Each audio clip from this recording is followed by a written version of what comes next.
రాయస్ఫూర్తి స్వధావః ఋగ్వేద సూక్తి.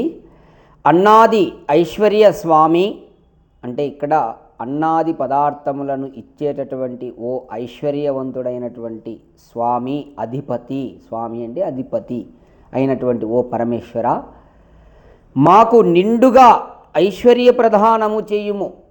చూడండి, ఇక్కడ ఒక భక్తుడు ప్రార్థన చేస్తున్నాడు భగవంతుని, నిండుగా అంటే ఇంకా ఏమీ లోటు లేకుండా ఐశ్వర్యమును ప్రదానము చేయుము అని భగవంతుణ్ణి ప్రార్థిస్తున్నాడు. ఎందుకంటే భగవంతుడే ఐశ్వర్య ప్రదాత కాబట్టి ఆ పరమాత్మనే ప్రార్థించాలి. ఐశ్వర్యం కావాలనుకుంటే భగవంతునే ప్రార్థించాలి. అదే ఇక్కడ ఏం చెప్పబడింది, ఎవరైతే అన్నాది పదార్థములను పుట్టిస్తున్నాడో అటువంటి నిరాకార స్వరూపమైనటువంటి సర్వవ్యాపక స్వరూపమైనటువంటి అధిపతి, ఈ సృష్టికంతా అధిపతి అయినటువంటి ఆ పరమేశ్వరుణ్ణి ప్రార్థించాలి. అప్పుడే ఆయన మాత్రమే మనకు ఐశ్వర్యమును ప్రదాత చేస్తాడు.